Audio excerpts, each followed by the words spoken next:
Welcome to Three Deep in the Boot, presented by Three Deep LA Media. The road ends here. We have survived the bracket, we've grinded through the semifinals, and now all eyes turn to New Orleans. It is Prep Classic week. We are talking 3 days, 8 state titles, and the absolute best talent Louisiana has to offer under the bright lights of the Caesar Superdome. We've got the heavyweights, Edna Carr versus St. Aug in a massive 504 showdown.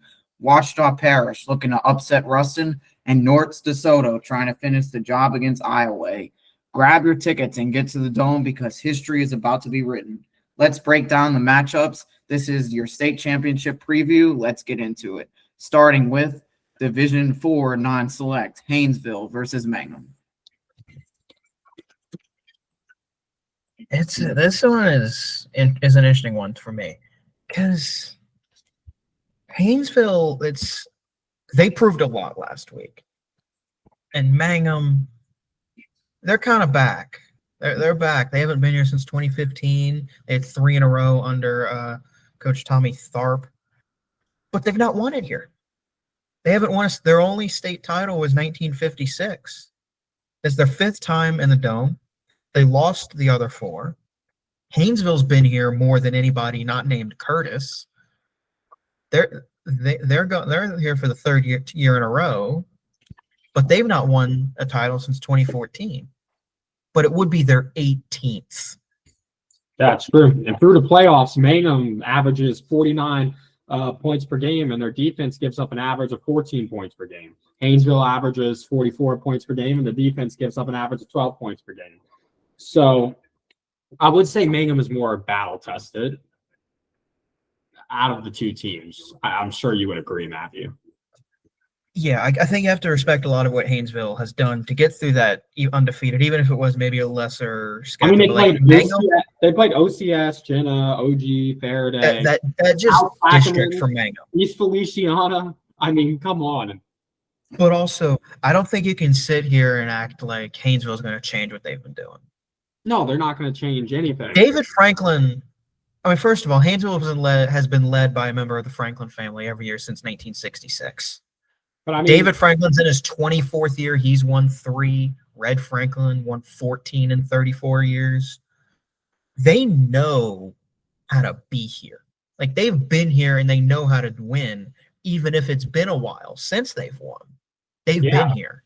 But, I mean, the big thing for Haynesville has been all year is their defense. Defense has been suffocating, lights out. I mean, Isaiah Washington. I don't think Haynesville has even played any team that has as good of an offense as Mangum. I'm going to say it. Mangum's quarterback just lights it up. We all know that. You saw the highlights last week. Yeah. Haynesville has safety Isaiah Washington, who's a LSU signee and state champion jumper and hurdler. So I agree. There's some talent on that defense to look out for. Yeah, but you got to stop the run by the QB for Mangum. That's the big thing. Stopping that Mangum QB from running because, man, he has electricity. So I would definitely he runs the offense very well too. It's not just his legs. He's a good thinker. Haynesville, I think just a lot of it for me is just, the schedule's not as good. But this coaching staff has been there before, and Mangum hasn't. And sometimes you overanalyze in a state championship game. Especially when it's your first time as a coaching staff, you overanalyze and you overthink things. Like I look back at Union Parish. They had Trey Holly one year, and they only gave him the ball 8 times in the Dome. I mean, that at some point you just overthink it. It changes. I mean, it could change. You never know. But I think another big thing is if we're evaluating the fullness of both teams, I'm going to say Haynesville. I'm going to say they're very even, just because of the offense and defense. So it's one of those games where you're going to flip a coin. But I think what makes the difference is special teams.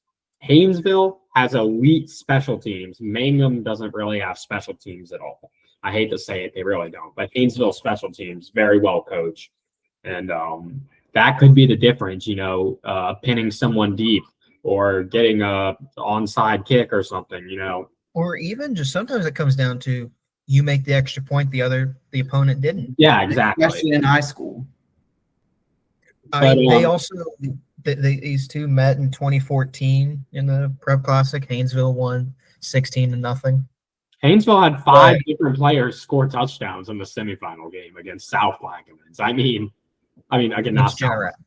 Yeah, confused. I mean, I don't think that is quite representative of the talent gap between Haynesville and Jeanneret. I do think Haynesville is just better. They are better, and they were the better team that night. But I think sometimes it just comes down to the bright lights. So I'm going to take the Tornado because also they just seem like a team of destiny right now. I mean, a few people lost. Yeah, I agree, and I hate to interrupt you, but I mean, few people have said and can argue all day about talent, but in the end, it's subjective. These are two very good teams. But being said, I trust that Mangum quarterback and that Mangum running back. I think they're going to get it done. I think Mangum's bringing home a championship. Give me Mangum. First time since 1956. Man, it would be amazing, and they have a very young team, so they could do it again. That's the scary thing. So watch out for the Dragons. I like the Tornadoes in this matchup a lot. I'm going to be taking Haynesville by 2 touchdowns. Just to throw into some crowd issues someone might have.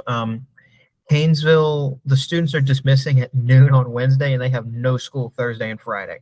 So they're showing. They'll have all the ability to show up. Mangum's gonna show up too, baby. I'm telling you.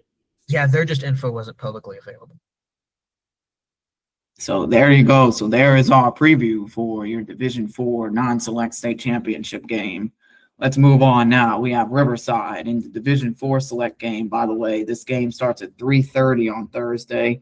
The Haynesville-Mangum matchup starts at noon. Is Riverside Academy versus Ascension Catholic. Riverside favored in this game by about 14.5. Probably isn't too much of a surprise. It's their 7th time in the Prep Classic. Both schools are off on Thursday, so they will be there. Riverside is going to show up big time. They're going to have a huge crowd because it's more local. Ascension, they're going to bring people as well. So I think this game will be much better attended than the Division IV non-select game. And I think it's going to be a good turnout for both teams. And I think this is actually a more even matchup than our first game, in my opinion. To note that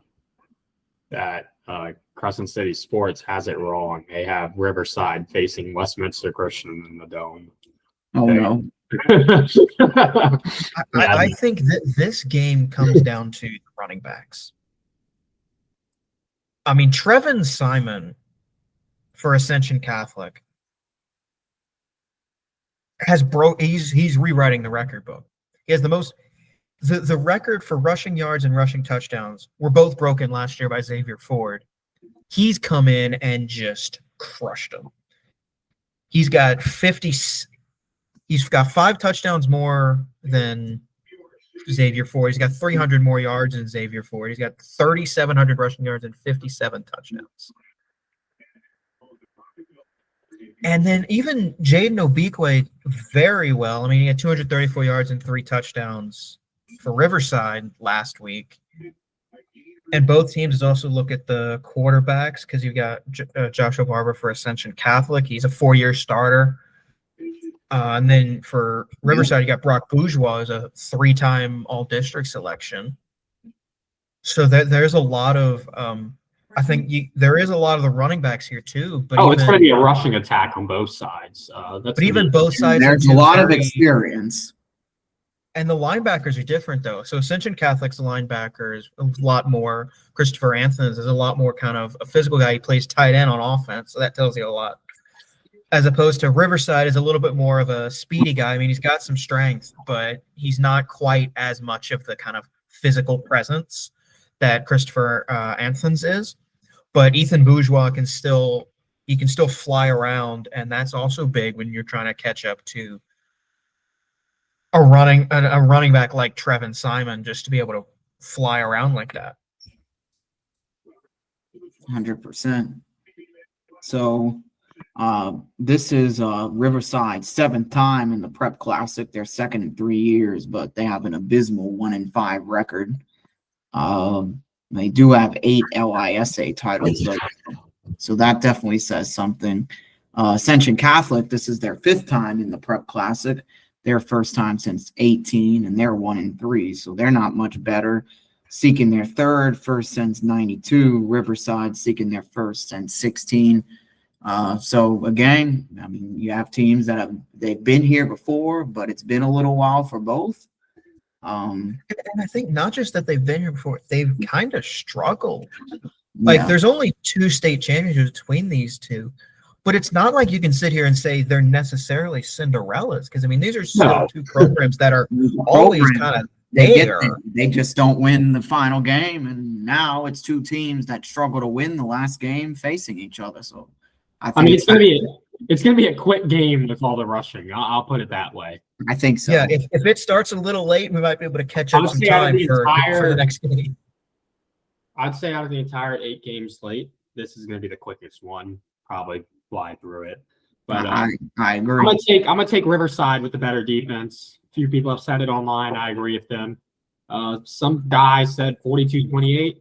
I'm thinking the same way. 42-28 Riverside. For me, I think I really look at Riverside is tested. And I think Ascension Catholic, it's like they're not as tested as like Riverside. Like Riverside's 1 loss is an 11-point loss to Terrebonne. To even be competitive like that is pretty impressive. To be competitive like that, then they've just kind of rolled through the rest of their schedule. They've rolled through the playoffs. Yep. I mean, 63-6, 38-14, 42-14. And Ascension Catholic, admittedly, is a little bit of a lower level, because even Westminster, I think, is a year ahead. So to even be there was kind of odd. It was a little early. It was a little weird. Ascension Catholic took care of them pretty easily. But I'm going to go Riverside. But if Riverside can't stop Trevin Simon, I don't know. Because even look at Ascension Catholic, like they lost to Dunham. That was the big thing. Dunham stopped Trevin Simon. And they're really the only team that seemed to do that. And that was how they kind of pulled away with a 41-21 win, or a 42-7 win, sorry. So I think I'm going to go with the Rebels here, but would not be shocked at all to see the Bulldogs pull it off. I'm going with the Bulldogs in this matchup. I like Ascension Catholic a lot, and I think they're going to come in and pull off a shocker. I think Trevin Simon is the best running back in the entire state, having watched the tape. And I think based on previous history, I mean, 2024, 2022, 2019, this team beats Riverside. They know what to do with this school. I think they're going to beat them again. Give me the Bulldogs. All right. Moving on now to probably my favorite matchup of the entire bracket, because I was the only one who predicted it. Dunham versus Calvary Baptist, in the most random, but it's going to be a great game. Calvary Baptist, I mean, we haven't talked about them too much, unfortunately, on the show. Elijah Haven, all you have this year. What do they do in the Prep Classic? They win. They're 4-0. They win the game. That's all you need to know. Calvary Baptist wins the game. No, but we said this overhyped team that's in the Dome this year. You cannot disagree with me. Yes, I can, because Calvary is like not hyped at all. They had an easy schedule. They're not hyped at all. They had an easy schedule, easy bracket. I'm not disputing that, but they've really not been hyped. You can't be overhyped if you're not hyped. I've seen other things on Facebook, X, all socials. But I think another thing to look at as well is, okay, Calvary is undefeated. Dunham went into LCA, who was undefeated in semifinals, and beat them. Mm-hmm. And the last time these two played in the playoffs in 2022 in the quarterfinals, Dunham won. They hadn't beat him in the playoffs the last 2 times before that. And I'm not giving them. And it wasn't just they hadn't beaten them. Calvary won 50-7 and 52-27 in those games.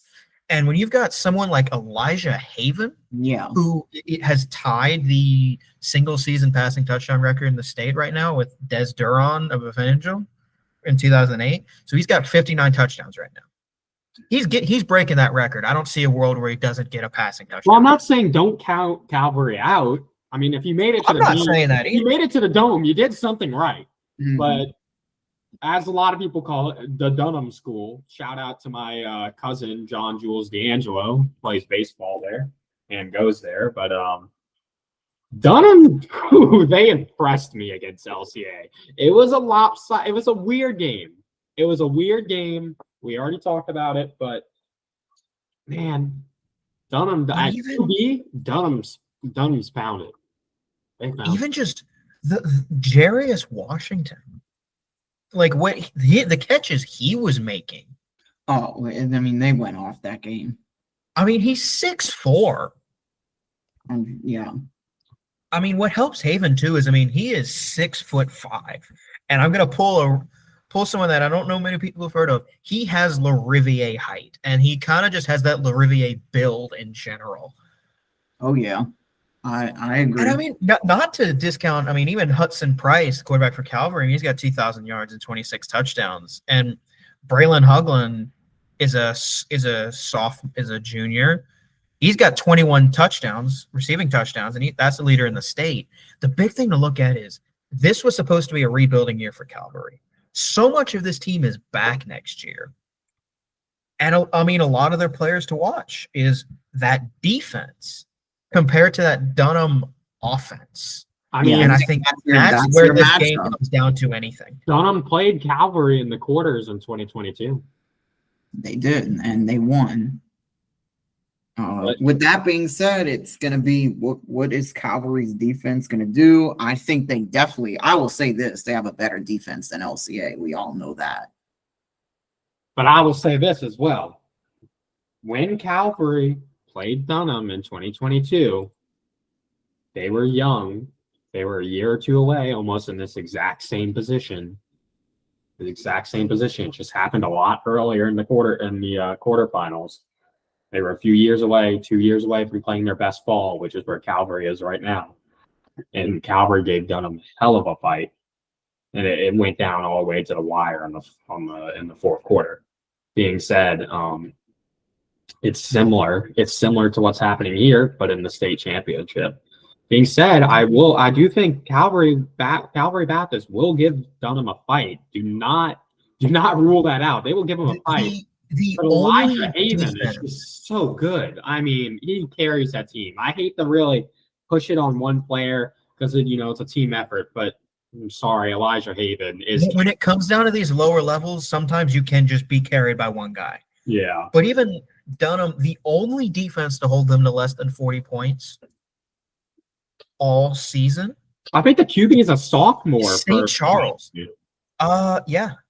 He's a sophomore. This Calvary team is dangerous. The running back, even if they lose this year, they're back. The running back, they bring this back. The running back looked amazing against Notre Dame, and their wide receiver 1 is probably their biggest threat offensively. So, while Elijah Haven can get the ball out and everything, Calvary can too. It's going to be, can Dunham's defense show up? And can Calvary's defense show up? It didn't look like they were showing up in the first half against LCA, but they showed up in the fourth quarter. And I think that's more what it comes down to. Not necessarily against Dunham, you have to play the game. But against a team like Dunham with talent like that, you have to play a complete game. You cannot have defense not show up in the second or third quarter. You need a full game. Yeah. The only defense to hold Dunham to less than 40 points is St. Charles Catholic. Yep, and St. Charles. Coincidentally, that is their only loss. Yeah. So. A 6-point loss to St. Charles Catholic, I think, because Haven threw a couple interceptions in that game. So definitely St. Charles did something to kind of get him off his game. And it worked because the least points they've scored outside of that is 42 against East Feliciana and Episcopal. But with all this happening, Catholic. I have to go with Dunham. I mean, I just think they're too good. They're going to overwhelm Calvary Baptist. I think it's pretty easy to say. I'm going to take Dunham, but this Calvary team is dangerous in the future. I agree with you. I agree. They're young. They're young. They might be right back here.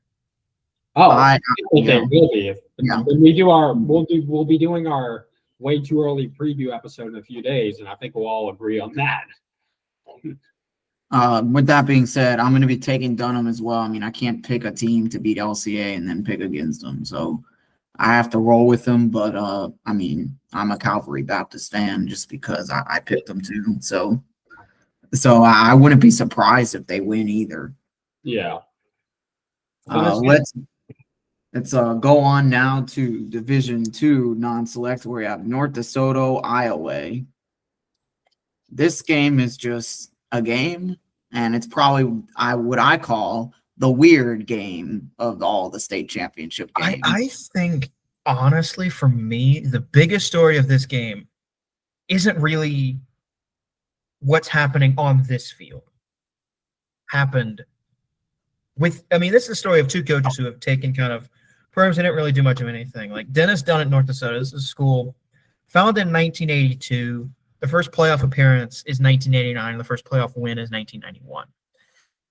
They've made the playoffs every since 2008. They had a couple quarterfinal appearances before Dennis Dunn shows up. It was a bit of a slow start. First 2 years, first round, second round, the first 3 years. The next year, 2022, explode.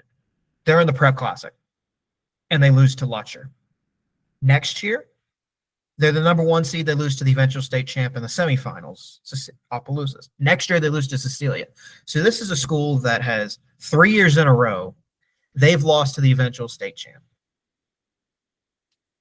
And Iowa, this is a school founded in 1919. They start the football in 1954. They don't make the playoffs until 2001. That is 47 years from starting the program to even make the playoffs. These are stories for both teams, big storylines. We posted it. And there's some decent success in the 2000s. They get up the first playoff win. They get 5 consecutive years of having a home playoff game. Then they go 4 years without making the playoffs. They get a little quarterfinal run in 2012 with a Cinderella run as a 26 seed. Then they make back-to-back quarterfinal appearances. And it's like, okay, is there something going? And then Tommy Johns takes over in 2017. He's a number 2 seed, gets upset. Has a couple years missing the playoffs, maybe, and then they got a couple years of making it. 22, they also explode into the semifinals, and guess who they run into as the number 1 seed? They lose to North DeSoto. The next year, in the quarterfinals, they run into North DeSoto again, and they lose. Then last year, they broke back into the semifinals and lost 2024.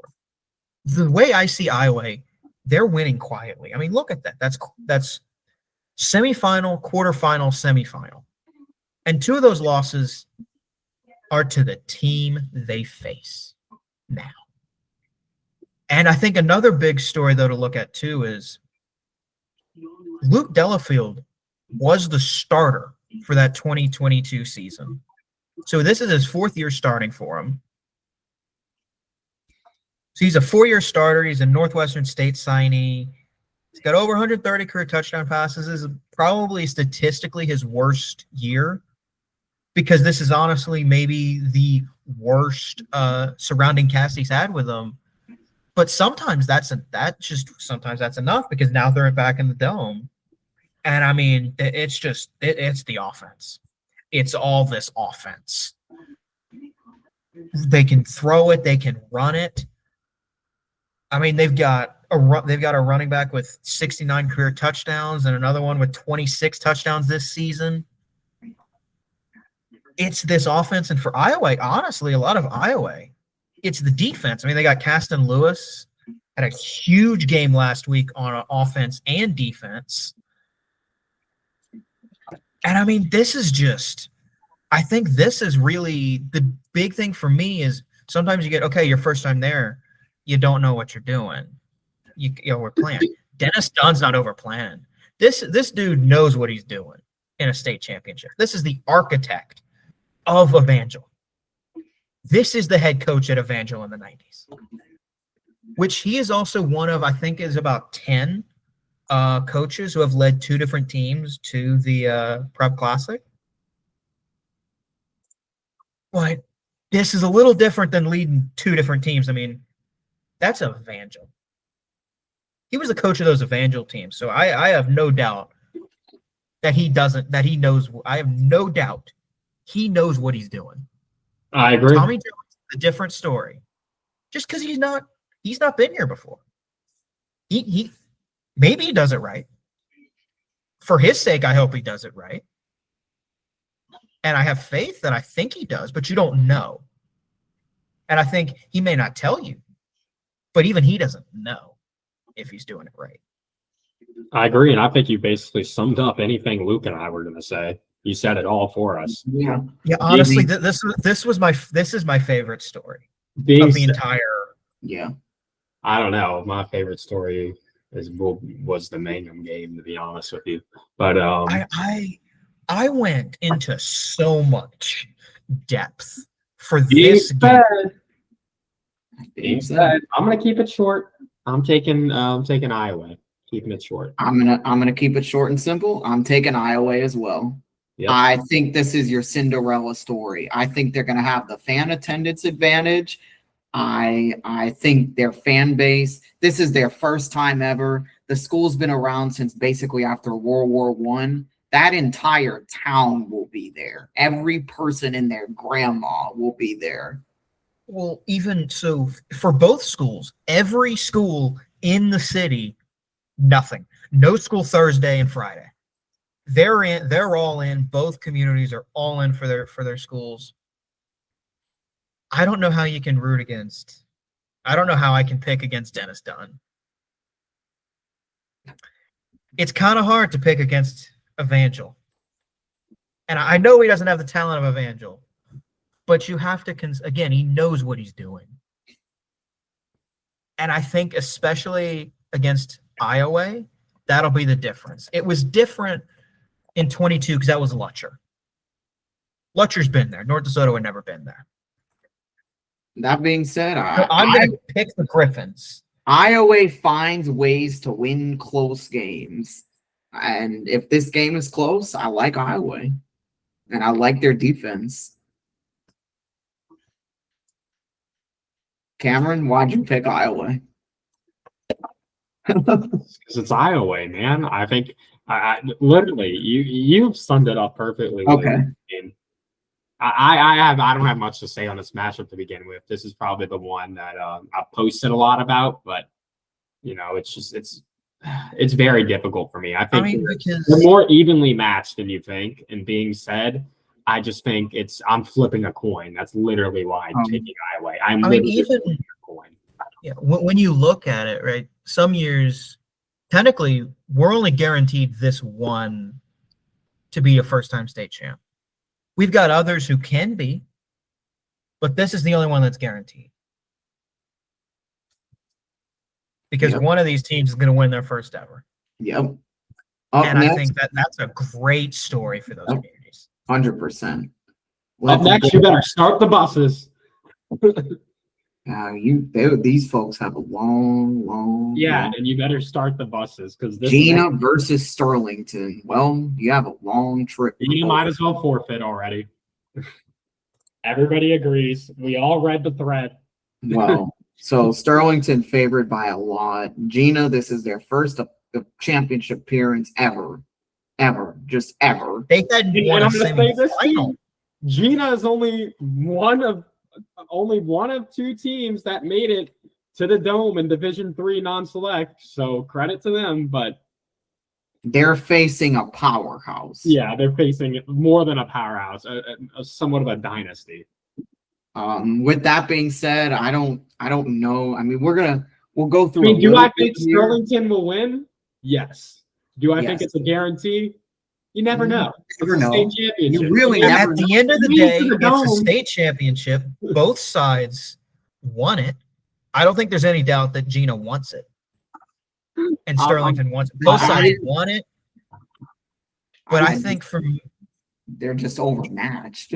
Yeah, way. But I think we still need to take this opportunity to appreciate the job that Jay Rourke has done at Gina.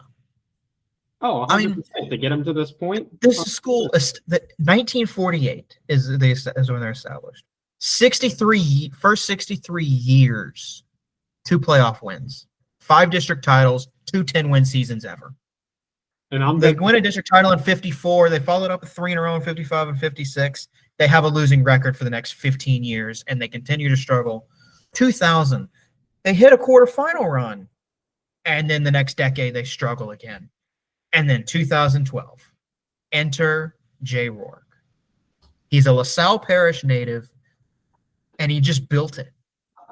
14 years from that, here he is. He's at the foot of the mountain. But it's a tall mountain to climb. Very tall. Because that's 3 straight semifinals they've now been in. That he's got 14 playoff wins compared to the 2 they had before him. He's got the number 1 seed twice, including this season. For titles, 3 undefeated seasons, 7 10-win seasons. Gina had 23 coaches before him. The most wins any coach had before him was 51. He has 117. I don't think there is any doubt that 1, he is the best coach the school's ever had, and 2, he has done an amazing job. I agree, and I'm going to read a really funny Sportsline article, Sportsline comment thing. So one user said, someone had said, okay, I guess we might as well not buy tickets, being a Gina fan.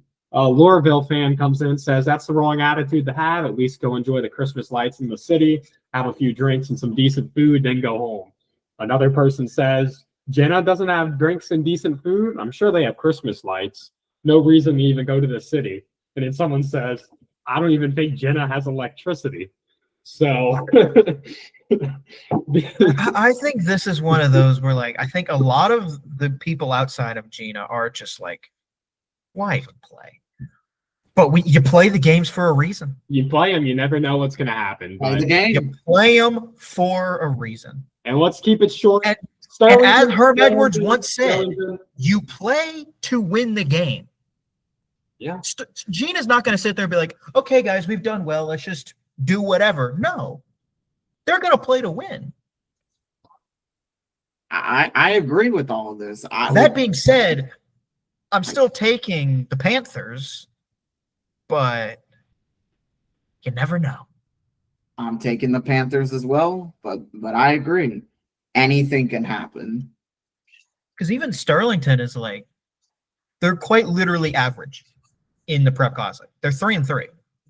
They've been there. They're back-to-back. They're the defending state champs. But they've lost it 3 times in the Dome. They've won it 3 times in the Dome. Cameron? Sterlington. Yeah, I think they're just the better team. But if Sterlington goes into the game thinking, we're the better team, we don't have to try, watch out. Gina has an offense. We know that. I just don't think their defense is going to be able to keep up. Not that any defense can really keep up with Sterlington. So, let's go on here to Division II Select. Your nightcap on a Friday night.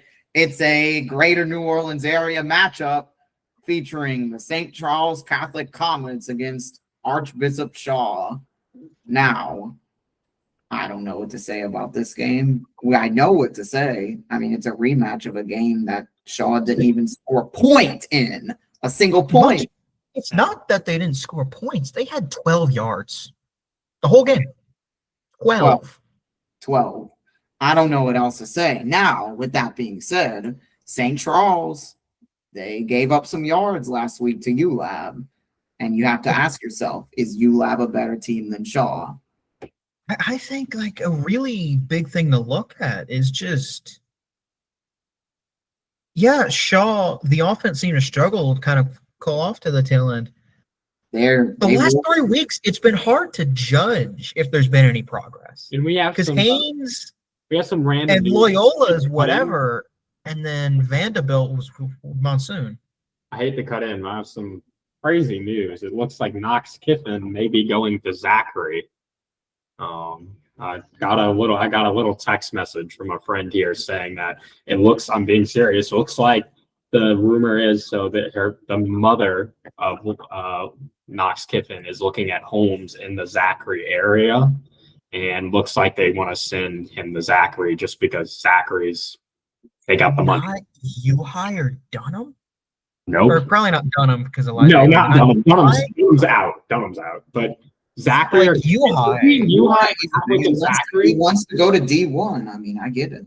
I mean, Zachary, if you want to, I would go with, if you want to showcase your talent, I think you're going to have a. I think you want to go to D1. Zachary's the John Curtis of bad news when it comes to the money and football and everything in there, So we'll see. Y'all are just sitting here dismissing ULab like there's some peasant school. No, they're not. But it's different subdivisions. Yeah, but don't pretend like U High hasn't had some good D1 talent that's gone in. I'm not saying that. I'm just saying Zachary is they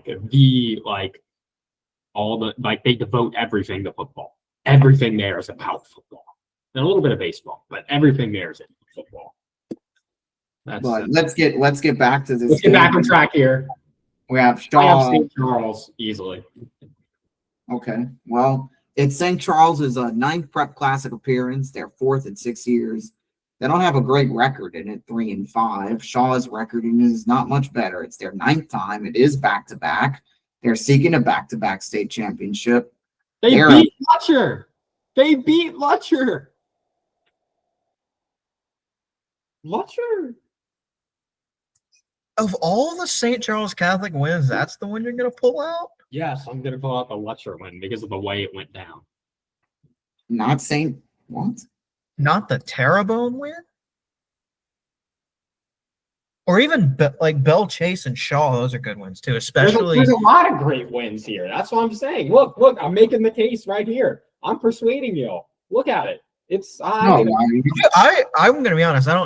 Shaw, it's tough to kind of gauge because okay, yeah, you lose 35-0. I'm gonna be honest. They look. Who doesn't lose 35-0? Terrible at the end of the season. They looked awful. Bell Chase embarrassed them, and now they made it through the playoffs relatively easy. I'll say this: when they score points, they win. All four of their losses, the common theme, they scored 0 points. Every other game they scored a point in, they won. Which is hilarious. With that being said, obviously it seems like, okay, yeah, you got to score to win, but literally Shaw has to score and they win. You want to know a great stat line from that St. Charles Shaw game? Shaw was held to 12 yards of offense in that game. We said that already. Yes. The St. Charles Catholic has also only lost to Shaw once. Granted, they've only played 4 times. This will be the 5th time they've played. But it was last year, week 10. That was the only time St. Charles Catholic has lost to Shaw. The other 3, they won. Congratulations to the 2025 state champions, St. Charles Catholic. I like St. Charles in this game. But also, both of Shaw's titles are under Hank Tierney. And I'm sure he'll make the right. He's going to have the guys ready, but so does Wayne Stein. Yeah. And St. Charles Catholic they're another one of these teams, and obviously obviously to get here at some point, to some extent you have to be the kind of team where you don't hand it to the other team. You don't you make them take it from you. But St. Charles Catholic is the epitome of, we're not necessarily going to out-athlete you, but we're just going to be way more disciplined than you. And we're going to make you earn every yard. And so I think I'm still going to go with the Comets, but because sometimes, so of our 3 matchups this week, this is the biggest margin in any of them. So I'm still going to pick St. Charles. Yeah, I like St. Charles as well, like I said, and Cameron said as well. So Yeah. Not Shaw's also never gone back to back. So yeah. Let's go on to the games we will just about 100% at least be at. We are still hoping for media access. Unfortunately, there are some, conundrums and stuff that we might not be able to do it, unfortunately. But if they're not letting in people, Okay, let's just be honest about it. The it's LHS very has unlikely. been unfair to small content creators. So let's put it that way. A lot of people, K.Rob, I'll name people, K.Rob, even Josh Preston couldn't get under his own name. All these people who dedicate more hours than we even do to this and are at more games than even we are. They couldn't get access either, and they were all very upset about it. And they've been posting a lot of things all day and all week about it. Just nobody. So if anything changes with us, we will post We'll it. let you know, but it seems very unlikely. They it's seem to have something against small creators for some reason, which I think is the worst thing possible. It's the worst thing possible. Hopefully, it changes in the future. And I respect the LHSAA, but this is in their decisions. But this is something I don't agree with. But let's continue. Go on to Ruston versus Ouachita Parish. Ruston, it's their 10th time here, their 4th consecutive. Oh, and we're going to have a sign at the game.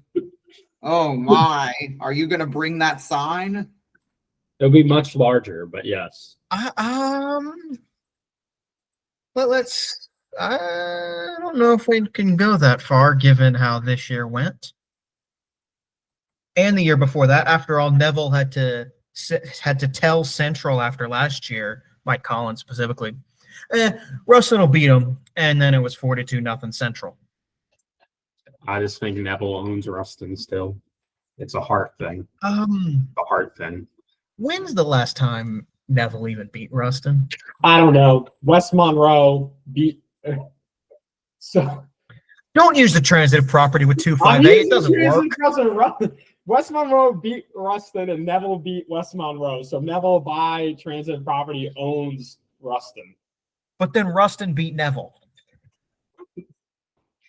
The transitive property does not work when you have I still think Ouachita Parish is winning this, and let's get into some analysis of it. But for the record, the last time Neville beat Ruston was last season. Yeah, there you go. So for Ouachita Parish, it's their first time in the Prep Classic since '89. They're 1-1. They're seeking their 2nd state title, of course, their first since '89. So they're going to have a buttload of people there. And Ruston, they'll be having events and pep rallies and all kinds of stuff in the morning. And I presume both schools are going to have a large attendance, and they're going to bring a lot of people. With that being said, I mean, I'm going to get to my prediction as well. I like Ouachita Parish. I think is a team of destiny, and Matthew's team, I think, is going to get it done entirely. I like them in this game. I'm not a big Ruston fan. I mean, there is some bias here, but I don't really care. I want to see Ouachita do it, and I think Ruston being a close game with Zachary kind of shows some vulnerability. I think Ouachita is a better team than Zachary, and I think Ouachita with showing off some passing attack in the game against Neville. I mean, the quarterback is throwing some great passes. I like playing for their first state title in 31 years. Ruston has only won 1 in the last 35. I mean, it went Ouachita and then Ruston won it the next year, and neither of them have won since, or except for Ruston's won in 2023. Because okay, Ruston's been here 4 years in a row. We'll start there, but they've only won 1 of them. Benji Lewis. That's the difference. Come on. You had people saying he should have been fired if there were people which is insane. Saying he should have been fired because they keep losing the same way. Well, they've avenged. And look where they are now. They're playing Ruston, and potentially a lot of people think they're going to beat Ruston. I mean, I think to really appreciate the coaching job Jared Ball has done, because Ruston lost so much from last year. This is supposed to be the rebuilding year where Yeah. not much happens. And then like it really seemed like everyone was kind of off on them Well, when once. West Monroe beat them and everything, and just Well, so no, it was the first loss. They lost 28-12 to Stephenville, who they beat 63-17 the week before. That being said, you know what Stephenville's doing this week? They're 14-0 and playing in a state well, it semifinal looks a lot better now. I mean, in 4A it looks Division a lot 1 better in now Texas. than it did then. And Stephenville's not just playing for it. They're blowing people out. That Ruston game is actually their closest game all year. And that was a 16-point margin. Yep. That being said, that the team they are playing this week is a pretty good team. They're also undefeated. But that's not as relevant to anything else. And then even the Alexandria loss, everyone else was also again like, up, we're done. Let's zoom in on Benji Lewis for a minute. I mean, he's a native of West Monroe, for one. He spent the past 5 years of his 23-year coaching career at Ouachita. Before that, he was at Neville. Yep. So he does not. He's one of. He doesn't really. He knows the rivalries. He just bounces around. But he was the defensive. Jared coordinator Law for is not 2 from too seasons. far. He was the defensive coordinator for 2 seasons at Ouachita before being promoted to head coach in 2023.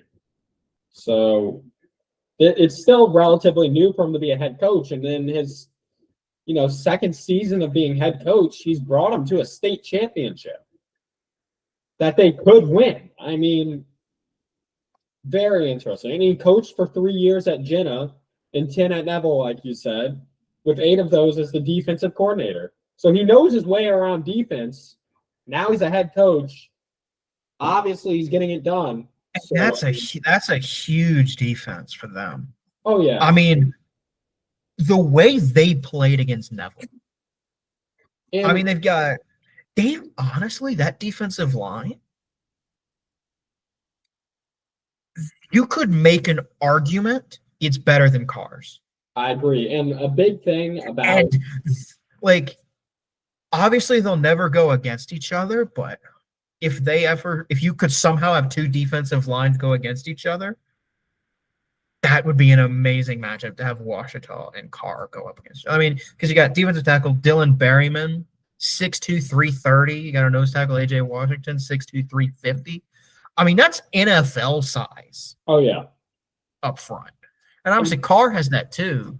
I just love Ouachita Parish. I mean, I love the whole story. I really love this coach, Benji Lewis. I mean, Lewis, when he first took over as head coach, he did an introductory press conference and everything because it's bigger up there. They do that up there, and he was a special education teacher at the moment, and he referenced his objective for a program that won. Which that's another reason why I'm picking that. Yeah, he won. He's a great guy, and but he referenced his objective for a program that won 6 playoff games over the previous 9 seasons. Reached quarterfinals 2021. He said in that press conference, quote, "I was definitely not a geography teacher, but I knew from the parking lot of Ouachita High School to Poydras Street is 275 miles. Lewis said the distance to the Superdome in New Orleans." And then he said, "For a trip like that, you got to plan and prepare for it. We spent 3 years doing that to take a 275-mile trip. It hadn't been done here in so long. People called it crazy. It's true." So, I mean, Ouachita was 6-6 of a regional loss to Ruston before Benji Lewis's first season, where a large number of sophomores are starting, young team, which that young team is now what's in the state championship. They start off, lost Ruston and everything, terrible mid-season. But even to look back at 2023, they lost to Ouachita Christian, 48-14. Which, yes, it's Ouachita Christian, but if you're Ouachita Parish, you can't be doing that. And I mean, this group of seniors have been together since 8th grade. That's huge. They got the chemistry. They know each other. That's why it's an explosion all year. They were 3-7 2 years ago. They were 4-5 last year. 6-4 doesn't seem like much improvement. And they all. But even just you look at the losses. Like, yes, they didn't finish against Ruston, They West beat Monroe, Neville, Sterlington. Alexandria. They beat a very good Sterlington team.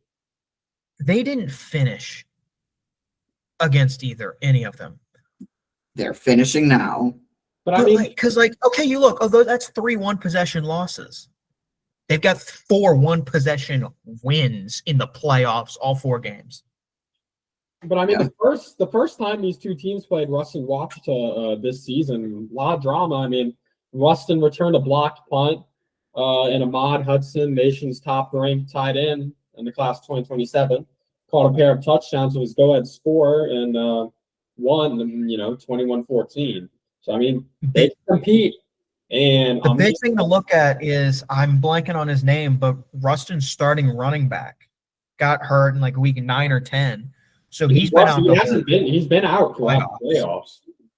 So I'm not. So there's a lot there. I mean, want to be here for this. We don't know the exact injury, but he's going to want to be here for this at 12 p.m. They've got a running back who's a senior kind of behind him. So like he's been playing the last few weeks, and obviously, I mean, he's been doing enough. But I do think Washita is the best team they've faced so far in the playoffs. I agree. And being said, I think Washita's pulling it off. Washita Parish wins this game at the helm of Benji Lewis. Great man. Yeah, give me Washita Parish. Give me the Lions. Very easy pick here. That 275-mile trip is going to be worth it. I picked them. I picked Washita all the way through the playoffs until last week, and I didn't. I should have, and I'm doing it now. I'm taking the Lions. So all 3 of us taking what is presumably an upset, but it's really not. But to a lot of people in the state, a lot of people would say this is an upset. So this has the idea because you're like, oh, it's the 14 seed against a 1, obviously. And it's Ruston. Keep in mind. No. Remember this one here, too. Story, man. Remember this one. Cecilia was a 19 seed last year. Opelousas, I think the year before that was like a 14 seed or 13 seed and 1. So, and I think this all comes down to, honestly, we were always looking at this. Division I non-select, no one ever like fully separated from the pack. Nope. Even when you remove Barb, even in the quarterfinals, there's been one double-digit game, and that was Ruston and Southside, and Southside had the lead at half. So it's still like, I think even now you could say, what if Zachary gets there, maybe they win. It's one of those where I really do think any of those 7 teams there had the talent to win. And I think even now, Russ and Washington both have the talent to win. It comes down to just which talent can execute more and which coaching staff has the better game plan. Yeah. Being said, let's get into our game of the week. Edna Carr versus St. Aug in your Division I Select State Championship matchup. Expected attendance, in my opinion, 30 to 40,000. There will be some pretty major faces on the sidelines for these games, and we will be there. Probably not on the sidelines where great things are going, but we will be there, and we'll be. Interviewing fans before the game. We'll be interviewing fans in the concourses. So if you recognize us, if you see us, come out, come say hi, come up to us, and we'd love to have you on our segments that we're going to be posting. I have no info on any of this, but is Tyrann Matthew there? Probably. Is Leonard Fournette there? Probably. Is Frank Wilson there? Probably. I mean, after all, he's an Aug alum and coached at Carr, including John Baptiste there. Probably. I want to say he coached Bryce Brown at Carr. Oh my God! This is to me an insane matchup. As Bryce Brown said, the whole city's going to be there. So you better be you got to get there early. You might have to get there before Ruston and Washita start. And trust me, you'll be treated to a great game there too. 100%. I mean, I think what really adds to this is just Hawk hasn't been here in 30 years. 1979 is the last time they won a state championship. And you have to give credit to the coach of St. Aug. I mean, Robert Valdez. Robert Valdez Jr. has done an amazing job turning what has been a mediocre St. Aug team. We all know it. A mediocre St. Aug team. The talent. I would say this talent is maybe a little better. It's always been there. It's just it hasn't been put together quite like it has now. No. I do think this team may be more talented than what they've had before. Oh yeah, with Vashon and Kuyon and everything. But you see with the previous coach of St. Aug, I forget his name, who's now the coach at Landry, he ran Landry into the ground. I'm going to be honest. There were some interesting he's made some bad decisions that I don't agree with as far as coaching. Robert Valdez is only the second head coach to lead 3 different schools to the Prep Classic. He's led West St. John, he's led St. James, and now he's led St. Aug. The other one, y'all want to guess who the other one is? You. Nick Saltaformaggio. He won with East Jeff in 2013, lost with Hahnville in 2017, and lost with Franklinton last year. I think that there is something funny in the fact that his only win is with East Jeff. But who did East Jeff beat in 2013? One Edna Carr. Oh yeah, and being said, it's insane matchup. Let's listen here and see what Bryce Brown has to say. Interview earlier today about it. Credit to WDSU.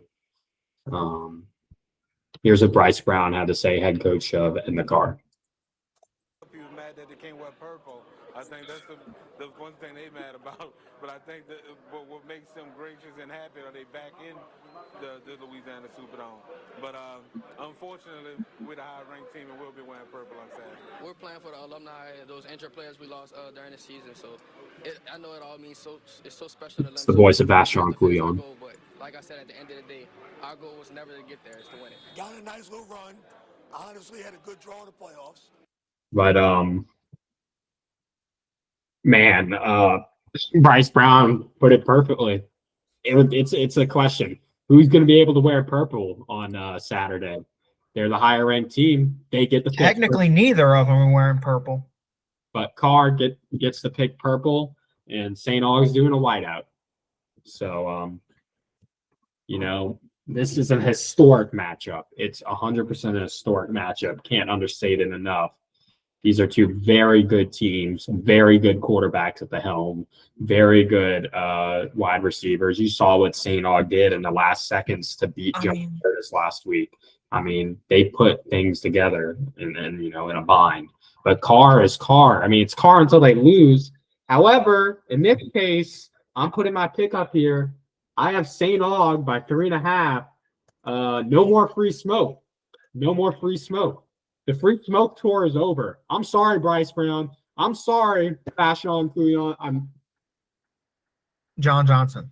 John Johnson. Virginia commits. I'm sorry, but hey, maybe a couple years I'll make a trip out to Morgantown again to see a couple Carr Cougars in action at West Virginia. I'm going to say this. Valdez Jr. I'm going to say this. I think St. Aug will have a huge fan attendance advantage. That's going to make a difference. I think the big thing to look at the game in the regular season. There were people who got to the stadium at 4 p.m., still got rejected. Oh. So I think there's also a lot of this of like the Aug fans are like, hey, they trying to put this politely. They screwed us. So we're going to put it to them again. In the attendance. Put it to them in the dome. Not just that, just the history, obviously. But also, I mean, there's not actually, if you look at it, there's actually not much history in terms of these two playing. No, but I'm saying that it's the history. But the last game with the city, the light, like St. Aug, we all know historically, the St. Aug is the premier black high school in the city. and Edna Carr is At becoming, this point, the premier athletic high school in the city. and they're getting to that level. And now it's like, okay, you have history on the side of St. Aug of just having history and being that school, and you have the newcomer and quotation marks Carr coming along, big bad boy. Call him a newcomer. When Aug was last in a state championship game, Edna Carr was still a junior high school. Yeah, so this is just this is a battle for history. I mean, this is why I think St. Aug's going to win it. They have history on their side. I know you're saying, but it's Carr until 12-year gap all season, Carr until they lose. We've all said it, but I just don't think it's the case this. I said it first, and I'm still saying it because I'm sorry. It was 42-21 in the regular season. That score does not reflect how the first half played out. Second half got away from St. Aug, but I think they made a lot of, and then St. Aug kind of looked after that for a little bit. But now they've made adjustments at the end of the year. And look at their last rematch, because they had a rematch last week. They beat Curtis. I mean, they beat Curtis in the regular season. I'm gonna interject real quick. 7, and then won by 3. I'm gonna interject real quick though, and then you have to look at the Carr game versus Catholic, only winning by a touchdown. I mean, it's always between those two. If you're putting Catholic against St. Aug, I think St. Aug's beating Catholic. I think St. Aug beats Catholic. So I would have picked Ash to beat Catholic last year, and I'm talking about Carr massacred them. But I'm talking about this year. St. Aug would beat Catholic this year, in my opinion. Being said, how close that game was, and the Carr is definitely going to clean it up. But like I've been saying, it's a matter of when you're playing Carr always starts slow for the most part. They always start slow. That's just how they've been all season. So Aug needs to jump, obviously. Aug needs to jump, take advantage of that. Rummel jumped. They took a little bit of advantage of that, but they couldn't hold on to it. They didn't do it enough. They lost. That Rummel game was lost on the last second touchdown in the first half. And Catholic jumped, but they couldn't hold on to it. They didn't jump. They didn't even really jump far enough. It was 3-0. They didn't jump far enough. Warren Easton jumped, couldn't hold on to it.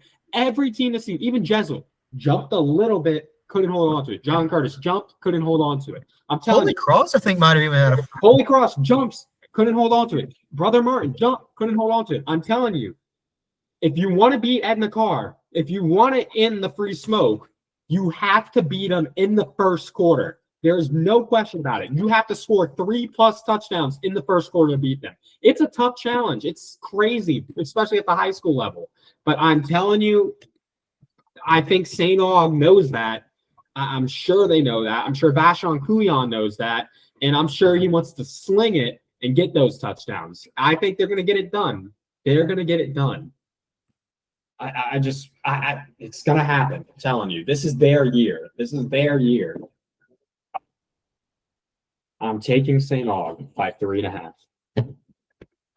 With that being said, I can't pick against Carr. I want to. I'm pulling for St. Aug, but